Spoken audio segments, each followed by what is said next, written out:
Hello, Peter. Nice to meet you. Hello, hi, how are you doing? Good, great.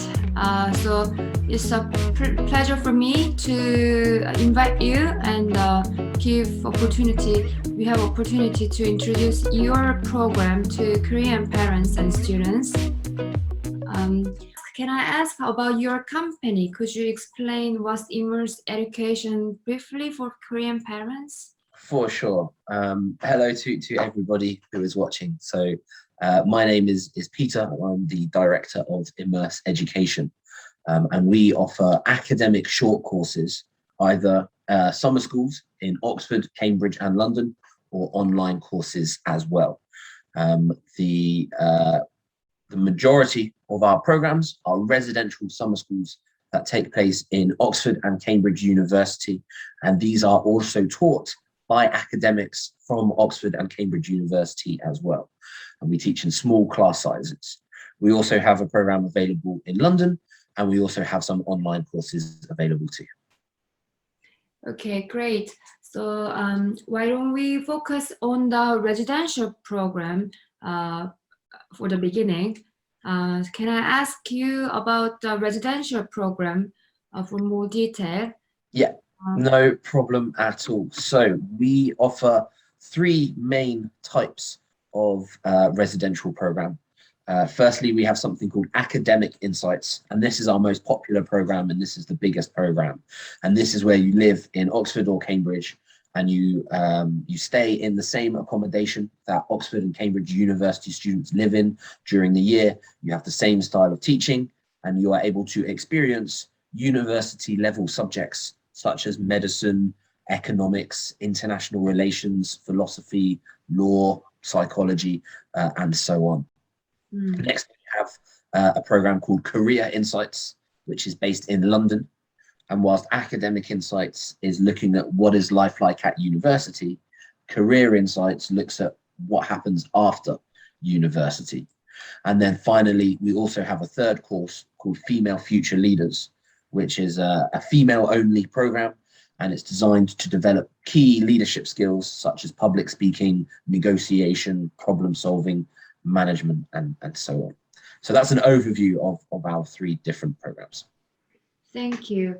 I would like to ask you about Academic Insights program first. Yeah. It's happening in Oxford and Cambridge. Could you for sure. tell me about the age, students' age, and when does it happen, length? Yeah, no problem. Of classes, class size, and students' nationality? For sure, I can certainly do that. So the sort of key facts to know about the Academic Insights program is that there are two age ranges. So it's either for 13 to 15-year-olds or 16 to 18-year-olds. So when you enroll in a program, you will either go to the 13 to 15 program or the 16 to 18 program, depending on your age.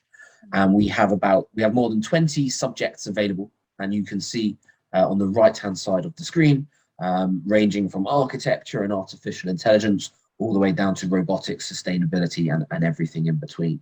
You'll see that some subjects are available only for 16 to 18s, and some are available for both. The programs take place in Oxford and Cambridge. And Cambridge has every subject available, and Oxford has about 80% of the subjects listed available as well. There are a couple that are not available in Oxford, but the majority of them are. Students come for 2 weeks, and the whole aim of the program during a 2-week period is that you experience what studying this subject is like in university. So the syllabus is very similar to what you would be studying in the first year of university. And that means that the program is open to anybody. So there's no academic requirements to do an international relations program, for example, because most people around the world who are 17 years old or 15 years old have not yet studied international relations. So it's very difficult to, say, oh, you must have this. So it's a great way for students to, almost like a diagnostic, understand what their university path could look like and what would it be like studying a subject. And as I say, the teaching staff are also academics from Oxford and Cambridge University as well. So you're really receiving like world-class tutoring. Okay. And the class size is maximum number of students would be? Yeah, so the maximum class size is 10 students. On average, it's about 6 or 7, but we guarantee a maximum of 10. Okay. And if I can I ask the nationality of students? Mostly they're from English native speakers. Are they? Yeah, so about 33% of our students are native English speakers. Let me just skip forward a few slides and go to our nationality breakdown here. Mhm. So about 1 in 3 students are native English speakers. And you can see here, this is made up from the UK, the USA, and Canada. We also have a small amount of Australian students and South African students as well in normal years too. But we had 94 nationalities enrolled for 2021, which is fantastic to see. And you can see this is just the top 20, but about 1 in 3 students are made up from countries around the world. So it's a really fantastic opportunity for students to meet with others from such a variety of different places. Yes, it looks like it's a great variety of mixture of students. Yeah, for sure. Yeah, it's great. And I think the fact that quite a lot, the biggest nationality is British as well, is a really important thing, because I think for the international students, it's great to come to a program and it's not, international only. There are British students on the course, and that is actually the biggest nationality. Yeah, I think it helps a lot for students. Then they can have a good idea about what it is like studying in UK. Yeah. How UK students are like, how British are like. I think we're very nice. We're very nice. I believe so, and I know it. I know. Okay, and could you show us, for example, if students decide to take business management class, could you show us the timetable? How's for sure. they like? So let me put up. So this is a sort of view of the timetable here for 1 week. The second week looks pretty much exactly the same.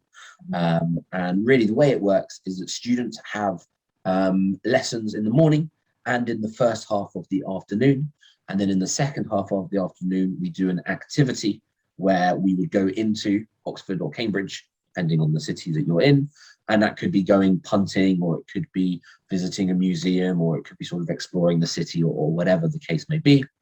And then we go back to college where we have dinner, and then we do on-site activities. So activities in the college, and this could be quiz nights, games nights, sports, and so on. Something as well that we do is there are 2 excursions. So on the weekend in the middle, on the Saturday, students go to either Oxford or Cambridge, again, not the city they're in, but the other one. And then on the Sunday, we do a day trip to London as well. And so we go and see the sort of famous sites in London, such as the Houses of Parliament, the London Eye, Buckingham Palace, and so on. Do a bit of a walking tour. And then we also have a little bit of free time for shopping at the end of the day as well. It sounds like really packed 2-week schedule.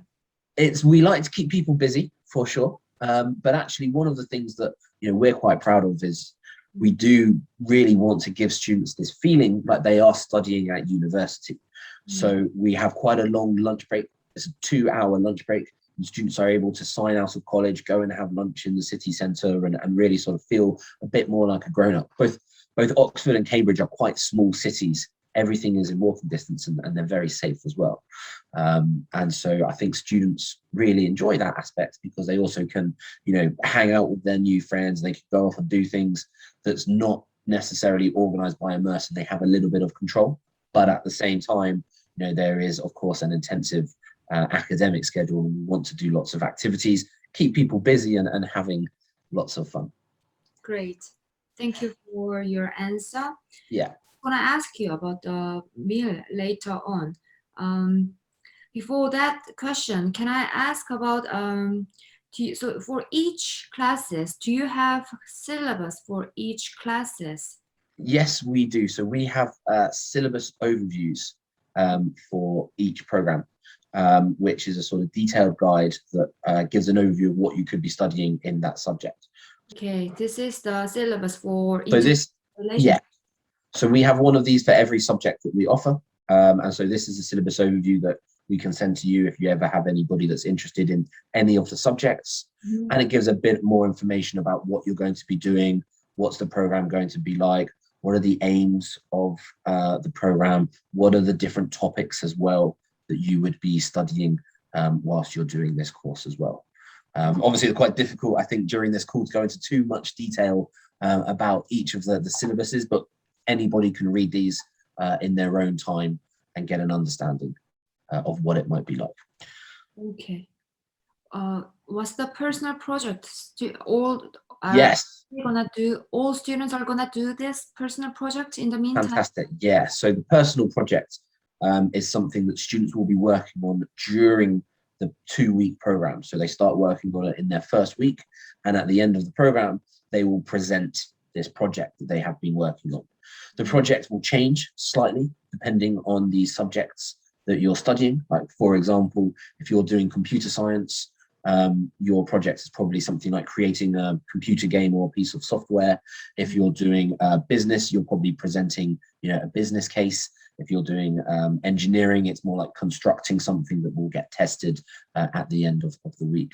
But I think it's really important that students can do these personal projects, and then at the end of the program, have something tangible that they can say, hey, look, this is what I created during 2 weeks. So I did English literature, and I finished with this long essay of university quality about the books that we were studying. Okay, great. It sounds really good plan, the personal project thing. So each students, are they gonna get a support from mentor or tutor? Yeah, for sure. So this is just an example of the tutors that we have on the program. But at the bottom are the sort of 4 things that every tutor must have in order to be a tutor for Immerse. They have to be experienced teaching to at least an undergraduate level. So they're teaching students in Oxford and Cambridge who are in their first, second, or third years, and also be a postgraduate or have completed, their postgraduate at Oxford or Cambridge University as well. So these are the same people that are teaching Cambridge and Oxford first year and second year students will be teaching on the Immerse program as well. And then we also want to make sure that our teachers are able to change the way they teach based on the age range and the students' abilities and so on. But most importantly, above all, we want our tutors to be passionate about the subjects that they're teaching. And I think normally, if we look at Matthias in the top left-hand corner, if you are finding yourself, at the University of Oxford, having spent your whole life sort of studying physics, you're going to be quite passionate about your subject. Yeah, I think. So those are the tutors. And so the tutors, they do the morning and afternoon academic sessions. They don't live in the college, they live in Oxford or Cambridge, they're from the city. However, we have 2 other types of staff. Yeah. So we have mentors. Mentors are current or past university students from Oxford and Cambridge. And so the role of a mentor is really doing the sort of activities and the excursions, and also generally providing the pastoral care for each of the students. So when somebody comes to Immerse, they will join a mentor family. So they will be in a family of 10 students managed by 1 mentor. And then they have morning, afternoon, and evening registrations together. They make sure that everybody is supported and know what they're doing. If the student ever has a problem, they can go to their mentor, and their mentor will help them. And then finally, we also have a college manager who is in charge of each of the colleges. So, if there is ever anything serious or important, the college manager will also be involved. They are overall in charge. Okay, I think it looks really good. Besides tutor who can give you academic support, students will get mentors as well, who can actually share their personal experience, how to get into the Cambridge, Oxford. Then they can share admission process more lively. Exactly. And we also try, it's not always possible, but we try and match students with mentors based on the subject they're doing.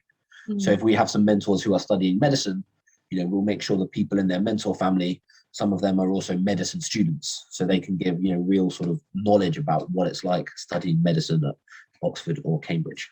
Okay, great.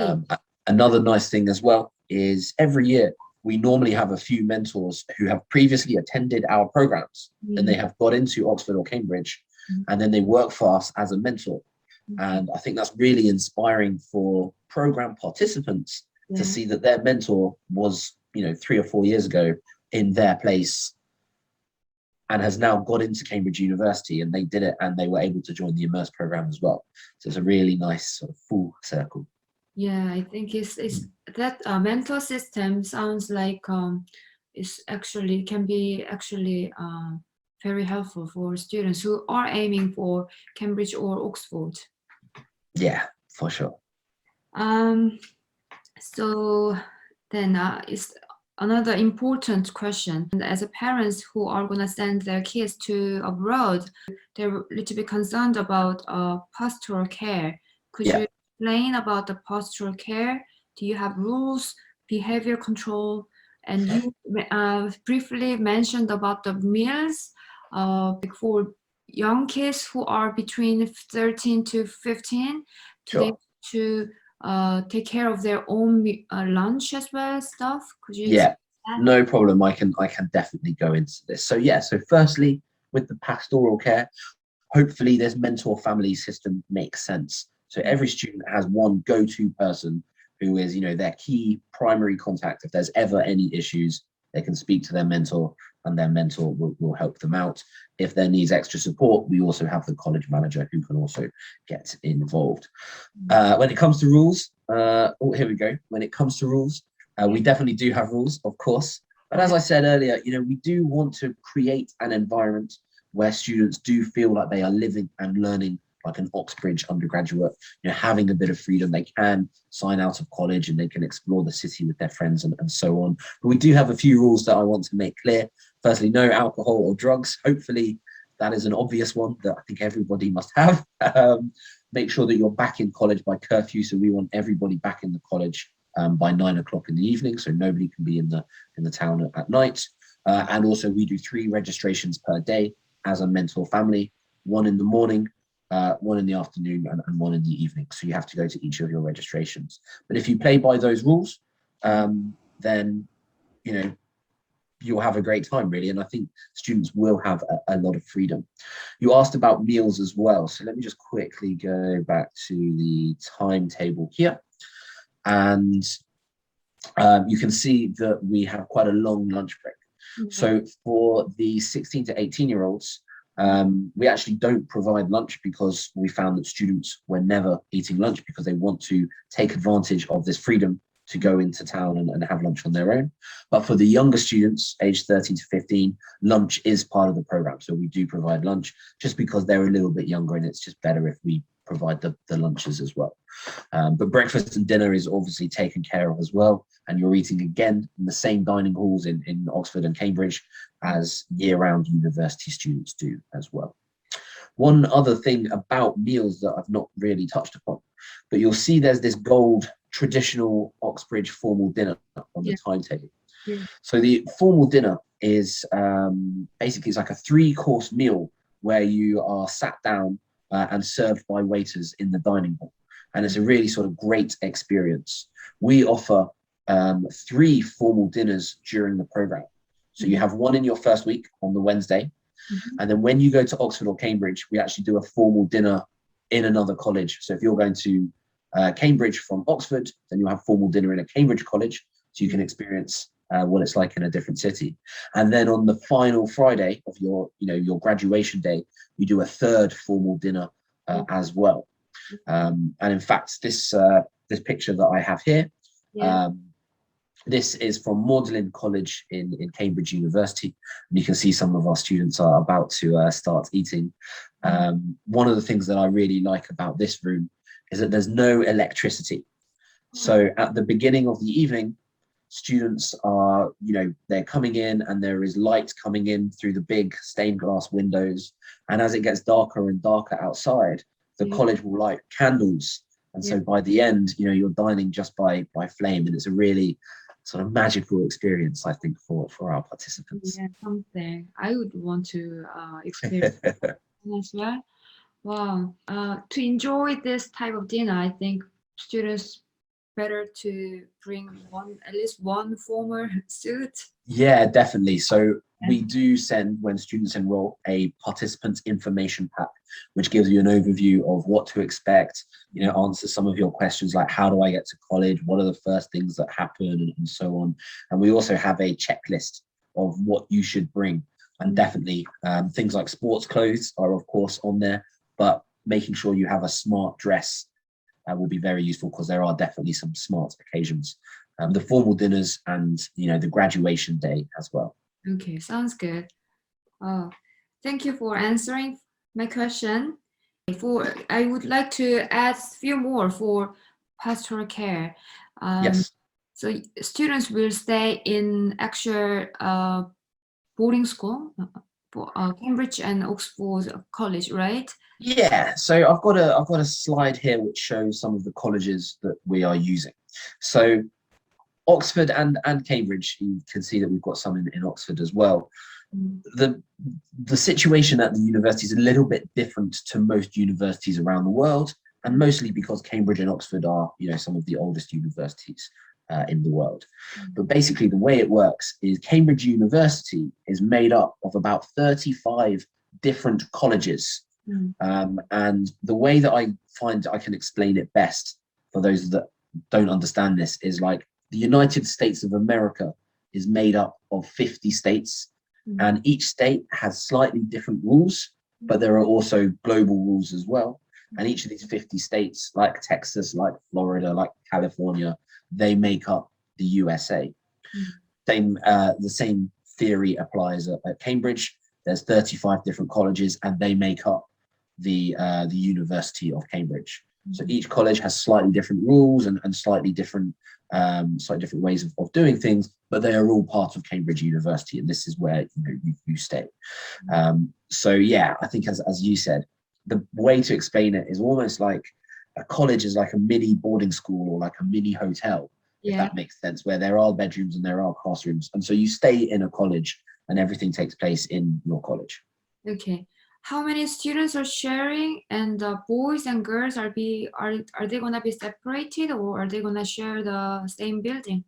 Yes, so boys and girls have separate accommodation for hopefully obvious reasons.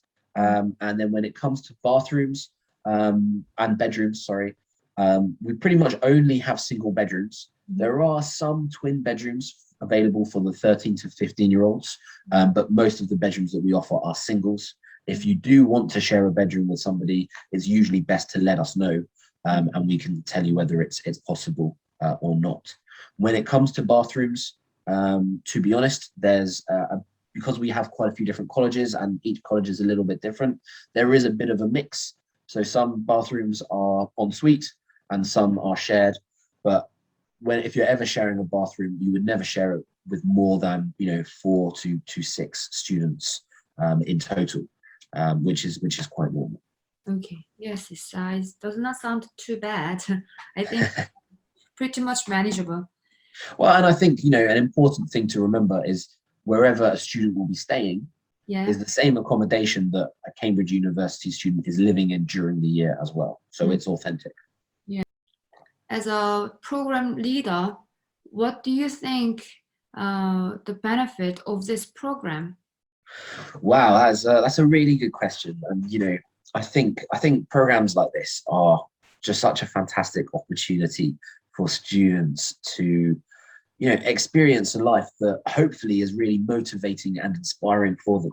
I definitely meet students who are 15 years old, 16 years old, and they say at the end of this program, they say, actually, I love Cambridge. I really want to go here. This is actually making me want to go back to school and work harder, which I think probably some parents want to hear as well. But it kind of shows them like this is something that you could be doing, as a full-time university student, if you obviously study hard enough. And they're such beautiful grounds, and it's a great way to, as I say, experience Oxford or Cambridge life.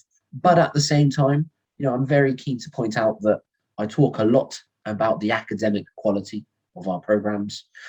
But it is a summer holiday for our students as well. So we have a phrase that I like to call work hard, play hard. And so when lessons finish and it's time for activities, you know, we want students to have a really good time, have lots of fun, make friends from countries around the world, and, you know, really just make the most of this unique opportunity. Yeah, it could be very new experience for Korean students. The buildings are different, nature scene is different. So I think it's really good. It will be a good experience for students who can have chance to be there. Fantastic.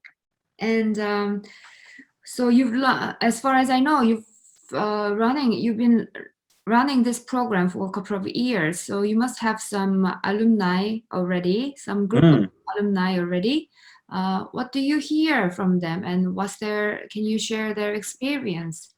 Yeah, so we have been going since 2012 now at Immerse, and every year our programs get a little bit bigger, which is fantastic to see. And so we're now at a stage where we have some alumni who have, as I say, they have come on a program and then they have come back to Immerse, and then they have gone on to Cambridge University, and now they have jobs and so on. One of the things that we do as well is we send out an Alumni Magazine every 6 months or so to all students that have been on a program in the past, just sort of explaining what's new at Immerse, what's going on in Oxford and Cambridge. We have a few interviews as well with previous students, and, you know, catch up with what they're doing.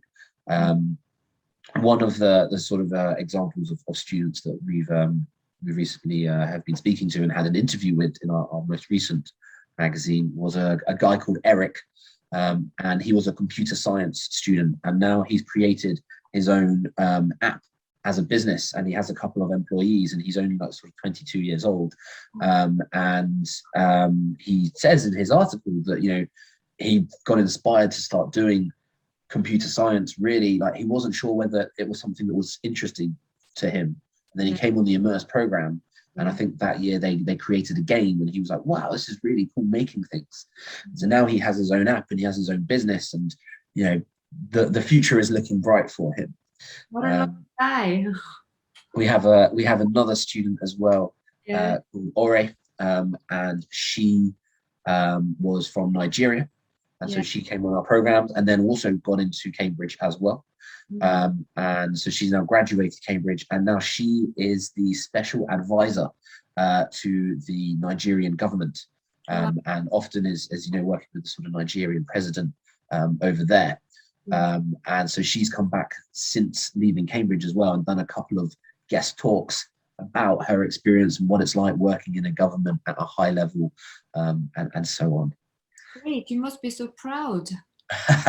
Yeah, it's lovely to see, you know, and I definitely believe that, as I say, I meet some fantastic students, you know, 15, 16, 17 years old, however old they are, and I am convinced that I have met some future world leaders. You know, I'm sure I have met the next Elon Musk, the next Jeff Bezos, you know, the next Barack Obama, just because these guys are so motivated, driven, inspired, ambitious.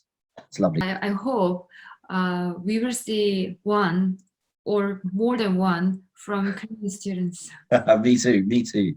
Yeah. Is there anything else you want to add for your academic program?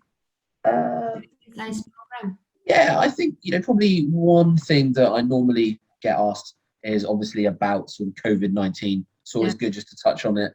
I mean, no presentation these days is complete without talking about COVID-19.